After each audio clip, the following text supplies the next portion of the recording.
Alright, now we're going to talk about an automatic inline chlorinator. The inline chlorinator is an extremely simple, efficient product. The water basically goes in here, through that hole, comes up into this chamber, dissolves the chlorine tablets, and returns out the other side into the pool. It has a dial on it.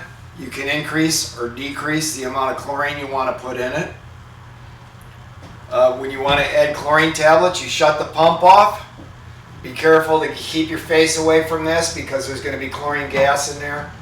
Take that off, fill it up with the 3-inch tablets, put the lid back on. Make sure you lubricate this O-ring with a silicone-based lubricant, Magic Lube or something of that nature. Never use petroleum-based, but this O-ring is going to take a lot of abuse because of the chlorine gas in the canister.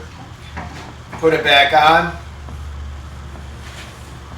Crack this bleeder screw open, turn the pump on, let the air bleed out of the chlorinator, and then let it run.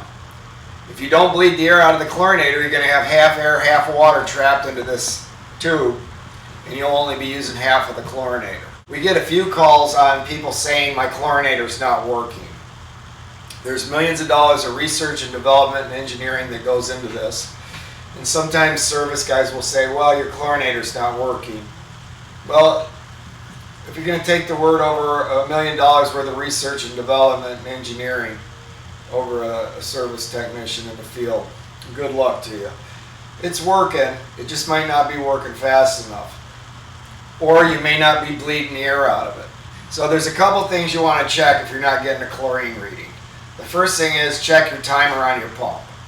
If you're only running your pump 6 hours a day, pull the pins on it and run it 24 hours a day. Turn the dial all the way up until you start to get a chlorine reading. The other thing you want to check is make sure the air is bled out of the chlorinator. Make sure it's full. Remember, always shut the pump off and keep your head away from the top of this lid. This lid could blow off, or you got chlorine gas trapped in here. And it's like getting a breath of horseradish. Chlorine is funny. Chlorine has a designated purpose, and it's designed to go into the pool, kill bacteria, and then it's gone.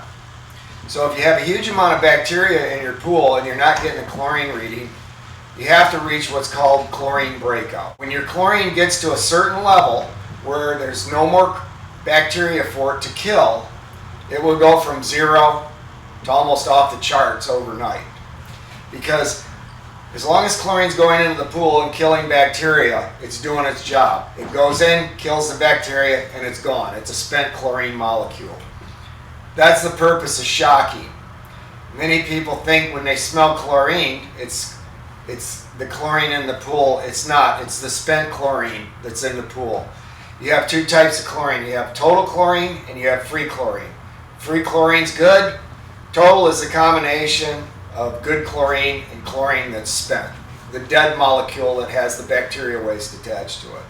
So you shock the pool. That's why they call it burnout or shock.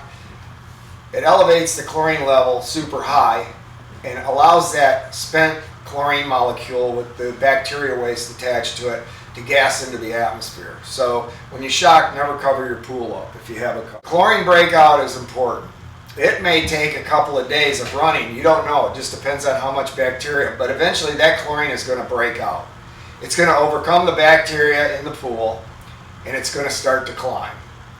So if you can't get a chlorine level, first thing you do, check your timer, run your pump longer, turn your dial up, and let it run.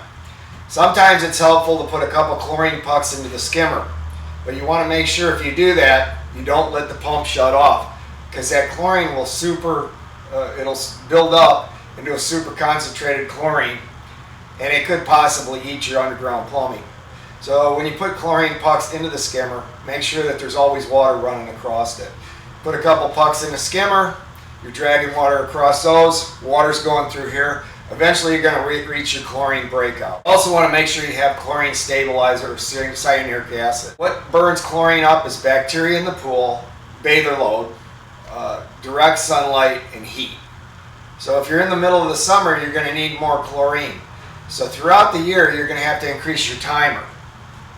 In the winter, maybe you can run it 3 hours. Every pool's different. But in the summer, you might have to run it 14 hours. It's all going to depend on how much sanitizer you can put in the pool. Once you reach your chlorine breakout and you start to build your chlorine back, you can start to reduce your timer and back your dial down, and then it's going to be a balancing act. You know, check it. If it's too high, turn it down, get some kids swimming in the pool. But over the next couple of weeks, you're going to have to continually check it and adjust this dial up or down, and you're going to reach a balancing point on what you need to do. Because when you're trying to break out, you're maximizing the chlorine, but eventually you're going to get to a normal use level. You have to find out what that is.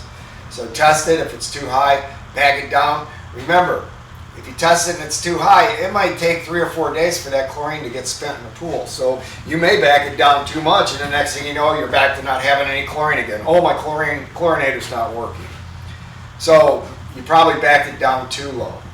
So what I would recommend, once it breaks out, get the kids swimming in the pool, turn it down a little bit, turn the timer down a little bit, and then test it over the next 3 or 4 weeks, and then get a balancing act. Too low, turn it up.